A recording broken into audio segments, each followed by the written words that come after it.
September 25th, 1944. London, 10 Downing Street. The war rooms beneath the streets of Westminster are quieter than they've been in months. Winston Churchill stands beside a large map table, teacup in hand, watching the morning light filter through reinforced windows. For the first time since 1939, the war feels like it might actually be ending. France is liberated. Allied armies are pressing towards the Rhine River, the last great barrier before the German heartland seems within reach. General Hastings Ismay, Churchill's chief of staff, enters quietly and joins him at the map. They've been reviewing the situation in Holland, where Operation Market Garden, Field Marshal Bernard Montgomery's bold plan to seize bridges across the Netherlands and leap the Rhine, has been underway for 8 days. The reports have been mixed. But Monty has assured everyone the operation is progressing. An aide, young, pale, carrying a folder marked Urge, Market, Garden Eyes Only. Churchill takes it without a word, opens it. His face changes. The teacup pauses halfway to his lips. He sets it down slowly. "How many?" he asks. His voice is low, almost a whisper. The aide swallows. "Approximately 10,000 casualties, sir. The 1st Airborne Division at Arnhem. They've been nearly destroyed. The bridge? We couldn't hold it. They've been evacuated. What's left of them?" Churchill doesn't move. He stares at the report. 10,000 British casualties. In 9 days, for a bridge they didn't capture. An operation that was supposed to end the war by Christmas has just become one of the bloodiest Allied failures since D-Day. He looks up at Ismay. "Where is General Patton right now?" Ismay steps to the map, points to a position east of Nancy, deep in eastern France, approaching the German frontier. "Here, sir. 3rd Army captured Nancy 4 days ago. They're advancing toward the..." Churchill stares at the map, at Montgomery's positions at Patton's positions 200 miles south. He sets the Market Garden folder down on the table like it's made of lead. "Get me the fuel allocation reports, Montgomery's and Patton's. I want to see exactly what we gave them." What Churchill is about to discover will ignite a political firestorm that nearly fractures the Allied command structure. If you want to see how this story ends, how one of history's most dramatic military comparisons played out, make sure you're subscribed to WW2 Elite. Hit that subscribe button and the bell icon so you don't miss what happens next. Because what Churchill learns in the next hour will change everything. The reports arrive within 20 minutes. Churchill spreads them across the table. Ismay stands beside him, reading over his shoulder. The numbers are stark, undeniable. Operation Market Garden, September 17th through 25th, 1944. 9 days. Field Marshal Montgomery's 21st Army Group received absolute priority for supplies. 1,400 tons of fuel per day, every truck, every gallon. Every available resource funneled north to support the largest airborne operation in history. The goal? Capture a series of bridges across the Netherlands, cross the Rhine at Arnhem, and drive into Germany's industrial Ruhr region. End the war by Christmas. The result? The British 1st Airborne Division dropped at Arnhem on September 17th. They were supposed to hold the bridge for 2 days until ground forces arrived, but the ground forces never made it. German resistance was far stronger than intelligence predicted. 2 SS Panzer divisions, veterans, experienced, deadly, were refitting near Arnhem. The British paratroopers fought for 9 days, surrounded, outnumbered, running out of ammunition and medical supplies. On September 25th, the survivors were evacuated across the Rhine in the middle of the night. Out of 10,000 men who dropped at Arnhem, only 2,000 made it back. Total Market Garden casualties over 10,000. Total territorial gain 64 miles into Holland. Total strategic objectives achieved 0. The Rhine Bridge at Arnhem, the prize, the reason for the entire operation, remained in German hands. Churchill looks at the second report. 3rd Army Operations. Same dates, September 17 through 25. General George Patton's 3rd Army. 700 tons of fuel per day, exactly half what Montgomery received. Operating 200 miles south, advancing through Lorraine toward the German. No special resources. In fact, Patton had been complaining for weeks that he was being deliberately starved of fuel while Montgomery got everything. The result? In those same 9 days, while Market Garden was collapsing, Patton's 3rd Army captured 12 fortified cities: Nancy, Lunéville, Château Salins, Metz under siege. They crossed 3 rivers, the Moselle, the Merve, the Mortain. They advanced 60 miles. They took 45,000 German prisoners. They inflicted an estimated 55,000 German casualties through combat and capture. Third Army casualties, approximately 2,100. Churchill reads the numbers again. Then again. He removes his glasses, rubs his eyes, puts the glasses back on, reads them one more time. Pug, he says quietly. Tell me if I'm reading this correctly. Ismay hesitates.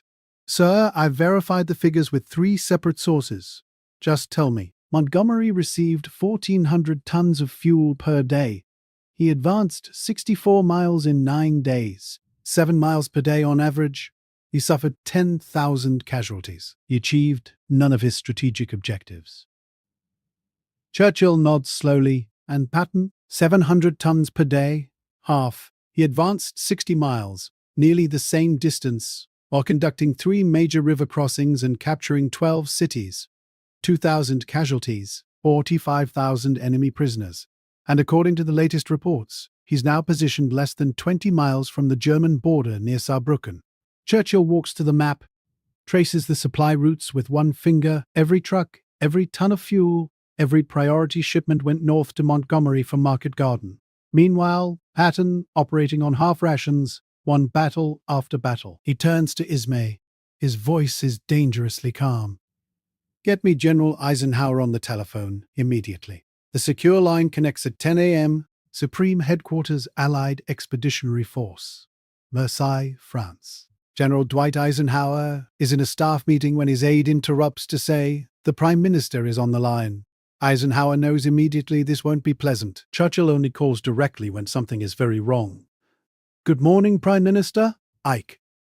Churchill's voice is clipped. Formal. "I need you to explain something to me, and I assure you I'll need to explain this to Parliament within 48 hours, so I'd appreciate clarity." "Of course, sir. Why did we authorize an operation that consumed our entire logistical capacity and delivered us the single bloodiest week since D-Day?" There's a pause.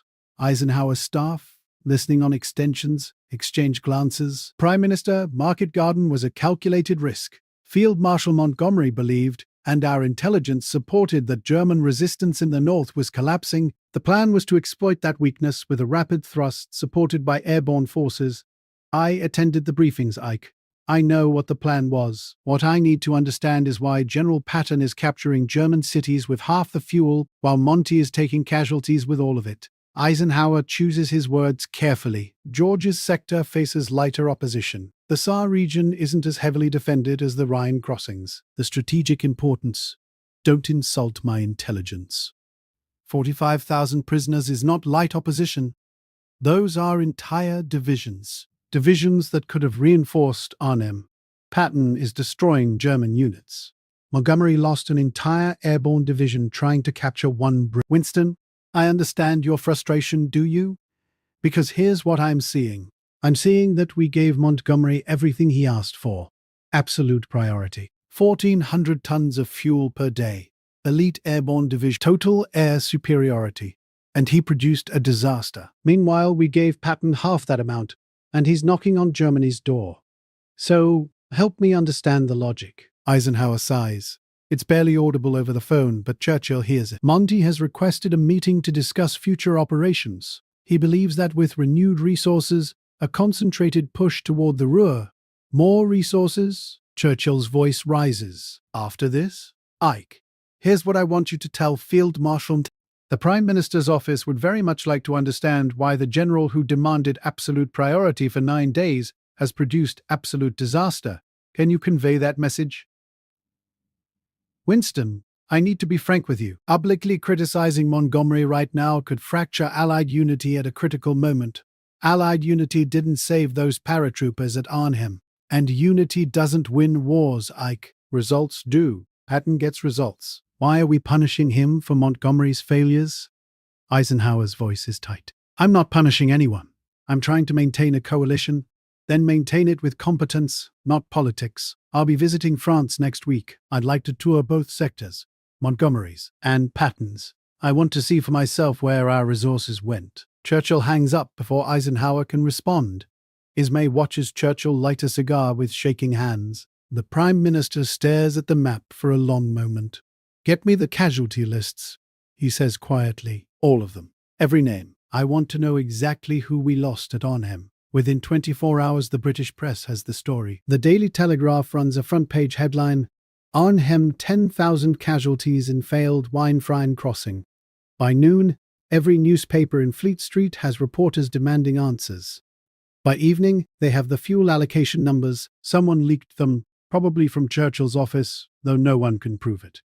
The questions start immediately. Why was Montgomery given every resource while Patton was starved? Why did the Prime Minister approve an operation that cost 10,000 men for zero gain? Why are American generals succeeding while British generals fail? Labour MPs begin preparing questions for Parliament. Churchill's office receives over 300 letters in 2 days from families demanding explanations. Mothers, wives, sisters, why did my son die for Montgomery's vanity? Why wasn't the intelligence about German tanks taken seriously? Why are we losing men while the Americans are winning?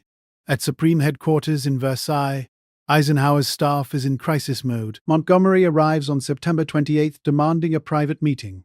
It lasts 3 hours. Voices are heard through the closed door. Montgomery's tone is defensive, insistent. He blames the weather, unexpected German resistance, intelligence failures, the Polish paratroopers who were supposed to reinforce Arnhem but dropped in the wrong location. Eisenhower's chief of staff, General Walter Bedell Smith, stands outside the door and listens.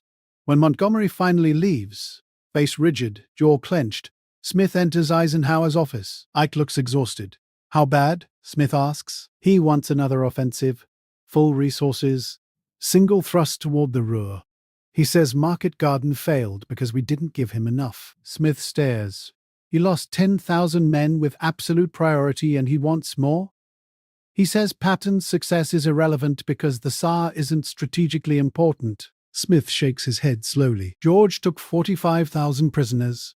That's not irrelevant. That's devastating to German combat power. Eisenhower rubs his temples. Churchill is coming. He wants to tour both sectors. That's going to be a disaster, I know. Meanwhile, 200 miles south, General Omar Bradley, Patton's immediate superior and commander of 12th Army Group, submits a formal logistics request to Eisenhower's headquarters. It's carefully worded, professional. But everyone who reads it understands exactly what it. Third Army is positioned to reach the Rhine within 10 days if provided adequate fuel allocation. Current operational tempo demonstrates capacity for sustained offensive operations with minimal casualties and maximum territorial gain. Recommend immediate increase in supply priority to exploit current tactical advantages before German forces consolidate defensive positions. The final line becomes legendary within Chef. Bradley adds, almost as an afterthought, we are winning a war with our hands tied, while others lose it with both hands free. Bradley never mentions Montgomery by name. He doesn't have to. The request circulates through every level of Allied command. Eisenhower's staff debates it. British liaison officers protest it. American generals quietly support it. And George Patton, reading a copy in his headquarters in Nancy, grins and writes in his diary, Brad finally said it. About damn time. October 1st, 1944. Churchill makes an unannounced visit to France. He flies into Versailles and goes directly to Eisenhower's headquarters. British and American generals gather nervously in the conference room. Churchill enters carrying a bound report, thick, official, stamped with the War Office seal. He sets it on the conference table with a heavy thud. Gentlemen, he says, I've had my staff compile a comprehensive analysis of operations from September 17th through 25. I thought it might be useful for our discussion. He opens the report. The first page is a comparison chart. 2 columns. Side by side, Operation Market Garden. 21st Army Group, September 17. 25. 1944. Fuel allocation, 1,400 tons per day. Casualties, 10,005. Cities captured, 0. Rivers crossed, 0. Attempted 1, failed. Strategic objectives achieved, 0. Enemy prisoners, 3,200. Territorial gain, 64 miles. Final position, Nijmegen, Netherlands. 1 bridge short of goal. 3rd Army Operations. September 17, 25, 1944. Fuel allocation, 700 tons per day. Casualties, 2,100. Cities captured, 12. Nancy, Luneville, Château-Salins, Pont-à-Mousson, Nomeny, among others. Rivers crossed, 3. Moselle, Meurthe, Mortagne. Strategic objectives achieved, breached Siegfried Line defenses, threatened Saar industrial region, enemy prisoners, 45,000. Territorial gain, 60 miles. Final position, German border, near Saarbrücken. Churchill looks around the room. British officers stare at the table. American officers try not to look smug. I have one question, Churchill says, and I need someone to answer it honestly. How is this possible? Silence. We gave Montgomery everything, every resource, every priority. And George Patton, with half the fuel, produced results that make Market Garden look like a training exercise gone wrong. So I'll ask again. How is possible? Eisenhower clears his throat. Prime Minister, the operational contexts are different. Montgomery faced entrenched SS divisions, so did Patton. The 17th SS Panzer Grenadier Division at Nancy. He destroyed it in 3 days. The terrain in Holland is flat, ideal for armor. Patton crossed 3 rivers and fought through the Vosges foothills. So no, Ike, I don't accept terrain as an explanation. A British general, one of Montgomery's staff officers, speaks up carefully. Prime Minister, if I may, Field Marshal Montgomery's objective was more ambitious. A single thrust deep into enemy territory requires competence. Churchill interrupts. Which brings me to my next question. I'm visiting the front tomorrow. I'll be touring the Market Garden battlefield with Field Marshal Montgomery, and then I'll be visiting General Patton's sector. I suspect the contrast will be illuminating. October 2nd, 1944, Eindhoven, Netherlands. Churchill's motorcade arrives in the staging area for Market Garden. The operation ended 1 week ago, but the evidence of disaster is everywhere. Destroyed gliders lie scattered across fields. Burned-out vehicles line the roads. Temporary graves marked with helmets and rifles stand in neat rows. Field Marshal Bernard Montgomery meets Churchill at the headquarters tent. He's impeccably dressed, as always, confident posture, but there's tension in his jaw. Prime Minister, I'm glad you could visit. I think once you see the situation firsthand, you'll understand the challenges we faced. Churchill says nothing. He simply gestures toward the nearest jeep. Show me. They drive north along the highway the British armoured divisions were supposed to use to reach Arnhem. Hell's Highway, the soldiers call it. The road is lined with destroyed tanks, British, American, German. Every few miles, there are craters from German artillery. Burned, shattered bridges that engineers are still repairing. Montgomery explains as they drive. The intelligence failure was significant, Prime Minister. We had no indication of SS Panzer divisions in the area. The 9th and 10th SS were supposed to be refitting in Germany, but they were here, near Arnhem, at full strength. You were warned. Churchill says quietly. Montgomery pauses. I'm sorry? Dutch resistance? They reported German armor. You dismissed it. The intelligence was inconclusive. Resistance reports are often exaggerated. 4,500 men of the 1st Airborne Division are dead or captured because you decided inconclusive intelligence wasn't worth considering. Montgomery's face hardens. Prime Minister, with respect, command decisions in combat require. I'm not interested in lectures on command decisions, Bernard. I'm interested in why you made the wrong ones. They reach the Nijmegen Bridge, the farthest point Market Garden achieved. American paratroopers of the 82nd Airborne captured this bridge in a heroic assault, crossing the Wall River in flimsy canvas boats under heavy fire. It's one of the few successes of the entire operation. Churchill's 10 miles away, barely visible in the distance, is Arnhem. The bridge too far. This is where it ended, Montgomery says. We held here. If the 1st Airborne could have held Arnhem for just one more day, they held for 9 days, Bernard. 9 days surrounded by SS Panzer divisions. They held longer than anyone thought possible. The failure wasn't theirs. It was yours. Montgomery stiffens. Prime Minister, I resent. I'm not finished. Churchill turns to face him directly. Yesterday, I visited Nancy. Do you know what I saw there? Montgomery says nothing. I saw a city that General Patton captured 4 days ago with 700 tons of fuel per day. Half what you had. The city was intact. Civilians were returning. American engineers were already repairing infrastructure. And do you know what General Patton told me when I asked about his casualties? Montgomery's jaws clenched. He said, acceptable, Mr. Prime Minister. We keep moving, and they can't hurt us. Then he showed me his maps. 12 cities, 3 rivers, 45,000 prisoners. All in the same week you lost 10,000 men for one bridge you didn't capture? The situations are not comparable, Montgomery says tightly. You're right, Churchill replies. They're not, because Patton won and you lost. That evening, Churchill insists on visiting Arnhem itself. The town is still partially held by German forces, so they can only approach the southern bank of the Rhine. Across the river, the Arnhem Bridge stands intact, covered with German vehicles and troops. The British paratroopers fought for 9 days to hold the northern end of that bridge. They were evacuated, what was left of them, 1 week ago. Churchill stands on the riverbank and stares across the water. Montgomery stands beside him, silent. After a long moment, Churchill speaks. A bridge too far. That's what they're calling it, sir. Arnhem, the soldiers, they're saying it was a bridge too far.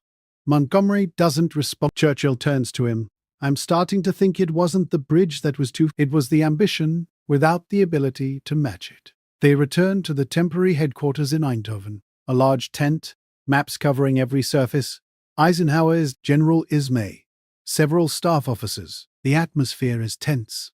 Churchill lights a cigar, looks at Montgomery. Bernard, I want you to answer a question, and I want you to answer it truthfully. Montgomery nods stiffly. Why did Market Garden fail while Patton succeeds?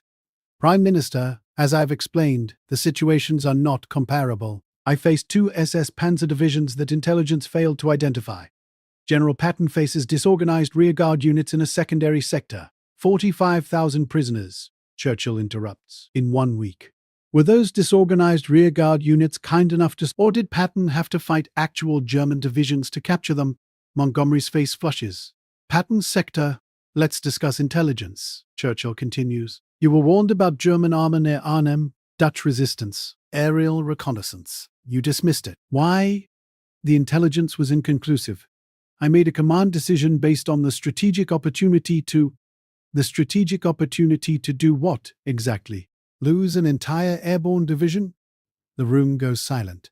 Eisenhower shifts uncomfortably. Ismay stares at his notes. Montgomery's voice is quiet, controlled. That is an insulting oversimplification. Then, simplify it for me. Churchill leans forward. You had priority. You had supply. You had elite troops, the finest paratroopers Britain has ever produced. You had complete air superiority. You had every advantage. Patton had half your fuel and won battles every single day. So simplify it, Field Marshal. Why did you fail? I did not fail, Montgomery says. His voice is rising now. We achieved significant territorial gain. We drew German forces north, relieving pressure on other sectors. We prevented a German counter-offensive. You lost 10,000 men, Churchill says. Each word is clipped, precise. For a bridge you don't have. For a river you didn't cross. For an objective you didn't achieve. And while you were losing those men, George Patton was liberating French cities and taking German prisoners by the thousands. Now, I must go to Parliament next week and explain this to the British people. And frankly, Bernard, I'm struggling to find an explanation that doesn't make you look incompetent. Eisenhower interrupts. Gentlemen, recriminations won't help. Churchill doesn't look away from Montgomery. I'm not recriminating, Ike. I'm evaluating. And my evaluation is this. We gave Montgomery the chance to be... Montgomery stands abruptly. If the Prime Minister believes I'm unfit for command, sit down, Bernard. Churchill's voice is steel. I'm not finished. Montgomery sits. His face is rigid. Every officer in the tent is staring at the floor, the maps, anywhere except at the 2 men. Churchill takes a long pull on his cigar. When he speaks again, his voice is quieter, colder. Here is what I will tell Parliament. Operation Market Garden was a gamble, a bold gamble, and it failed. Wars are not won by gambling, Field Marshal. They're won by generals who deliver results with the resources available, not by generals who demand all the resources and deliver nothing but condolences. He stands, looks around the room. George Patton is that general. He takes what you give him and wins. You, Bernard, are not. The silence that follows is suffocating. Montgomery's face is white. Eisenhower looks like he wants to be anywhere else on Earth. Ismay is writing notes with extraordinary focus, avoiding eye contact with everyone. Churchill walks to the tent entrance, pauses, turns back. One more thing. I understand General Bradley has requested increased fuel allocation for Third Army. I'll be recommending to the combined chiefs of staff that we approve it." And he leaves. Montgomery sits motionless for a full minute. Then he stands, nods curtly to Eisenhower, and walks out without a word. Eisenhower looks at his staff. "Well, that could have gone worse." No one laughs. The political earthquake that follows reshapes Allied strategy for the rest of the war. Montgomery retains his command. Firing him would create a British political crisis that Churchill can't afford. But his influence is shattered. The single-thrust strategy he's been advocating, concentrate all resources on his front for one massive push into Germany, is permanently rejected. Eisenhower's broad front approach becomes official policy. Every sector advances. No more priority for Montgomery. Within a week, Patton's Third Army receives increased fuel allocations. By mid-October, they've advanced another 40 miles. By November, they're positioned along the German border, preparing to assault the Siegfried Line fortifications. Montgomery's 21st Army Group spends October and November clearing the Scheldt estuary to open the port of Antwerp. Vital work, but unglamorous. The headlines belong to Patton now. The statistical comparison from September through October 1944 becomes part of official military history. Montgomery's 21st Army Group, 15,000 casualties, 40 miles advanced. One major city captured, Antwerp, though the port remains unusable until the Scheldt is cleared in November. Minimal German prisoners. Patton's Third Army, 8,000 casualties, 100 miles advanced. 18 cities captured, 67,000 prisoners. German forces in Lorraine. Churchill never publicly humiliates Montgomery in Parliament. He's too skilled a politician for that. But his report to the House of Commons on October 10th is damning in its restraint. He praises the courage of the British paratroopers at Arnhem. He acknowledges the difficulty of the operation, and then he says, almost casually, "One cannot help but observe that in modern war, boldness must be married to flexibility and speed. Some commanders possess this combination naturally, others do not." Everyone knows who he means. In his private diary, Churchill is more blunt. He writes on October 5th, "Visited both sectors. The contrast is staggering. Patton moves like lightning. Montgomery plans like a lawyer and executes like a clerk. I have never seen such a disparity between promise and performance." Years later, when writing his war memoirs, Churchill addresses Market Garden with unusual directness. There is no reason to assign blame to any individual. The plan was bold, the execution determined, the courage of our airborne forces beyond question. Yet one cannot help but observe that in war, as in life, some men achieve the improbable through will and skill combined. General Patton was such a man. He made the difficult look easy. Others, despite every advantage, make the easy look difficult. He never names Montgomery. He doesn't have to. In December 1944, the Germans launch their final major offensive, the Battle of the Bulge. Hitler throws everything into a desperate assault through the Ardennes, creating a massive bulge in the Allied lines. American forces at Bastogne are surrounded. Eisenhower calls an emergency meeting. The situation is critical. Who can relieve Bastogne?